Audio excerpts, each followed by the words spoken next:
So great to be here. Happy to see everybody in the audience. Things that I really want to highlight today, sort of see my role as starting out by talking about the climate science. New York City just released last week updated report of the New York City Panel on Climate Change, highlighting the key climate hazards that New York City is going to face in the future. I'll talk a little bit about some of those hazards, which I think will set up a nice discussion about all the proactive solutions and exciting endeavors that are underway and that are needed in the region. I'll also talk a little bit about some of New York City's work in terms of reducing vulnerabilities. And then in wrapping up, I want to sort of step up to a bigger picture and just sort of place some of the challenges that New York City faces in the broader context of the really huge challenge and the sort of huge gap really in terms of where we need to get to in terms of reducing greenhouse gas emissions and not really exceeding our ability as a society to adapt to those changes. Okay, so the key points I want to make in terms of climate science and impacts for New York City are that really what we want to focus on is extreme events, right? As we learned during Sandy, this is where we have the greatest vulnerabilities. One of the key findings of the New York City Panel on Climate Change, which I'll talk about, is that heat waves are going to become much more frequent in the future. Incidences of coastal flooding are going to become much more frequent, and we also expect more heavy rain events. Small shifts in average conditions can profoundly change how frequently we get those types of extreme events. That's actually a finding that really we've known for many years, but it's really important, I think, to continue to emphasize it. I'll also highlight some of the more recent findings, what's new in the latest report of the New York City Panel on Climate Change. Relative to earlier New York City efforts, there's more focus now in the community level, more focus on issues like public health, that were maybe less covered in the more sort of infrastructure and technocratic focuses of New York City in the past. Okay, so jumping in, this is a copy of the new report released last week by the New York City Panel on Climate Change. This body was first convened by Mayor Bloomberg in 2008. There have been a few of these reports now. The latest one was really spurred by Sandy and the city's efforts to quickly assess had the climate science changed any with the latest generation of climate models. And I think more importantly, as the city post-Sandy was trying to rebuild, making sure that the latest climate science information was in place to inform some of that very long-term decision making. All right, so getting into a few of the key findings. If we look at historical trends for New York City, we've had about 3.5 degrees of warming going back to 1900. We've seen some increase in average rainfall. We've seen bigger increases in heavy rain events. Throughout the Northeast US as a whole, we've had about a 70% increase in the heaviest rain events, the types of things that overload our combined sewer overflow systems and foul our coastal waters. We've also seen in New York City over a foot of sea level rise since 1900, almost double the rate that's been observed globally. But of course, this is part of a much bigger picture, what we're observing in New York City as greenhouse gas concentrations have increased. Carbon dioxide is now about 40% higher than it was at the start of the Industrial Revolution. We're seeing a much bigger set of changes. I don't have time to go into all of those, but just to sort of quickly highlight global average temperatures across the globe. So as you can see here, it's going back to 1900. Almost the entire globe is shown warming. The areas that you see in white here are actually places where we don't have enough data for early in the 20th century to list a trend. Those aren't places where there's no trend. So, many parts of the high latitudes, including areas just north of us, have had something on the order of 4 degrees Fahrenheit of warming since 1900. And if you're looking for places that have had cooling, you're really confined to a few light blues that you can barely make out south of Greenland and in the southeast US. Those small negative trends, those blue temperature trends in those two places are about an order of magnitude smaller, just about less than half a degree when compared to those really big positive trends that I mentioned in the purple. So New York City is just one place, but it's part of this much bigger trend. All right, so what happens when we look to projections for the future? Again, I want to focus on extremes, but I want to make a critical point, I think, which is that small shifts in averages, as I said earlier, can have a huge impact on the frequency of extremes. So when we use a whole series of climate models, we consider different scenarios for what might happen to greenhouse gas concentrations in the future.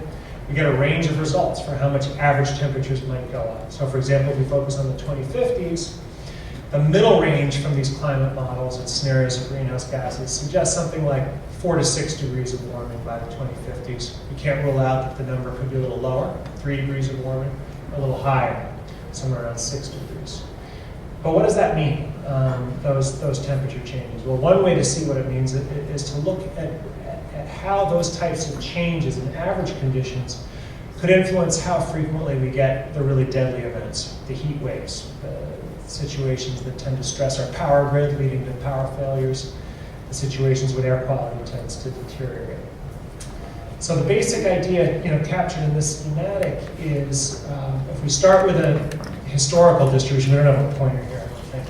So if you look at that sort of bell curve that's a little further to the left, on the y-axis you have a probability of occurrence. On the x-axis, think of those as temperatures, a year's worth of temperatures. When you're closer to the origin, closer to the left, those are the really cold days like we've been having lately. On the far right, they're really hot days. It's unusual to get really cold days. They have a low probability. Unusual to get really hot days. They have a low probability. And you get a lot of days that are sort of 40, 50, 60 degrees in New York City, the center of that bell curve. So the idea is that as we shift the whole temperature distribution by just 3 or 4 degrees, which doesn't sound like much, you pull that whole distribution to the right.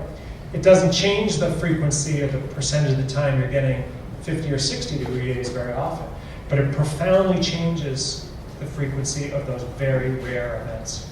It takes the types of things that New Yorkers haven't had to endure very much into the past and makes them events that are happening much more often, longer duration, and when they happen, posing a lot more stress.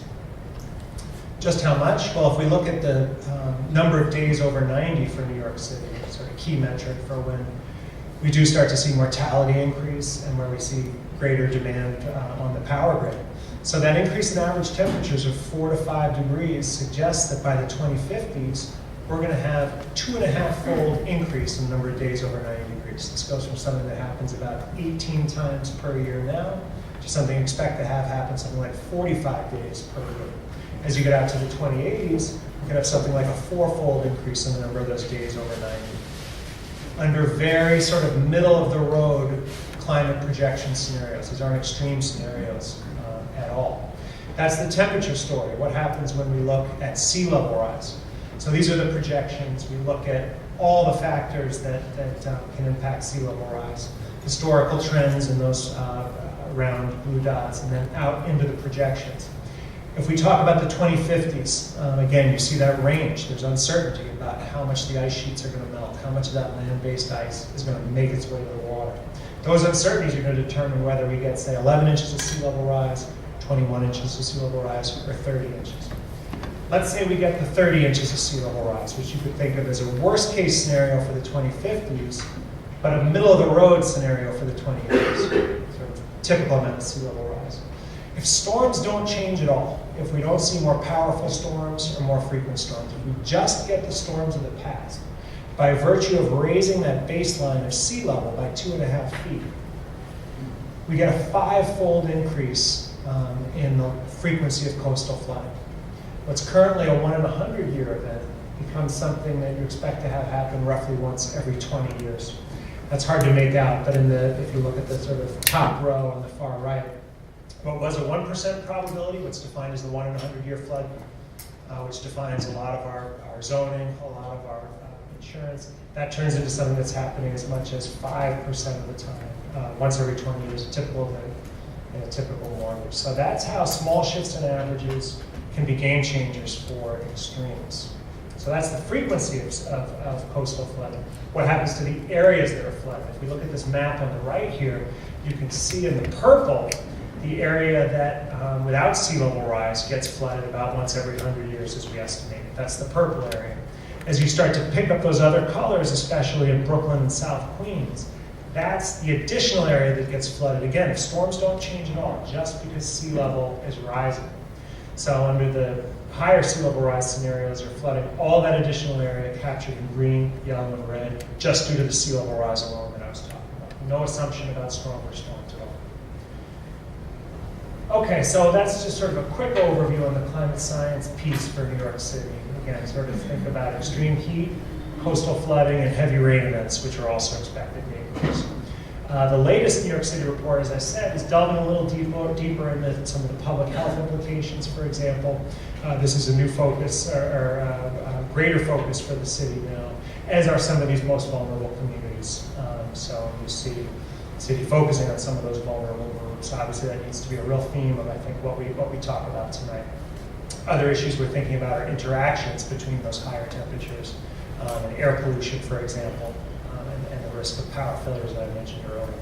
Some of the key findings of the report, I don't have time to go into all of them, just to highlight, again, sort of what are some of the elements of resiliency. The idea of a flexible approach to adaptation. This is the idea that we don't know exactly how much sea level is going to rise. By the same token, we also don't know what the demographic trends are going to be in some of the neighborhoods in the city. Is there going to be more people moving into vulnerable areas? What might seem like a technologically or economically or practically not feasible adaptation today may be doable at some point in the future. So all of those uncertainties as we do long-term planning suggest that where possible, when you're building in adaptations, try to take an approach that will give you flexibility later. The sort of cliche example is if you're building a seawall, build it in a way that you could add more height to it later, build it with a wide base. That would be one example of a flexible approach, but it's a much sort of broader framework. Integrating across engineering, ecosystems, and social strategies. I think we'll talk about some of the real sort of grand scheme approaches that aren't just thinking about reducing climate risk, but are also building a more livable city today, just to give one example of that. Tracking indicators to what science do we need to develop, what data do we need to reduce some of those uncertainties that I just mentioned. So I think in the interest of time, I'll just sort of step back right now and make a couple more general points. How far we are societally from really reducing the levels of risk to what people might consider acceptable levels. Greenhouse gas emissions are still increasing. All of the scenarios that we present here, even the sort of best case scenarios for reducing greenhouse gas emissions, would probably put us on a track where we'd exceed this 2 degrees Celsius target that some people might have heard of, that's sort of needed to keep us from getting into what's been termed dangerous levels of climate change. So New York City, with its efforts to dramatically reduce emissions, can really lead.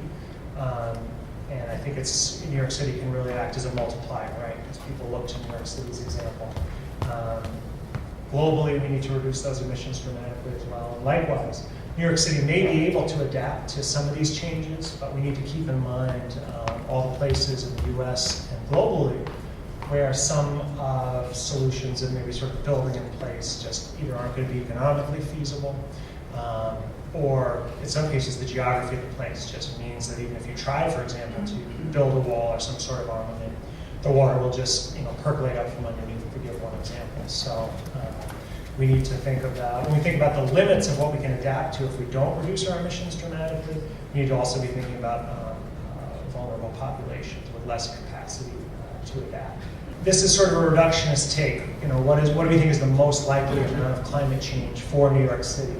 But of course, New York City is a global city. We need to also be thinking about all the ways that people we care about in other regions could be impacted by climate change. And some of the indirect ways that climate changes in other regions are for sure going to affect New York City. That's maybe the biggest uncertainty going forward in some ways.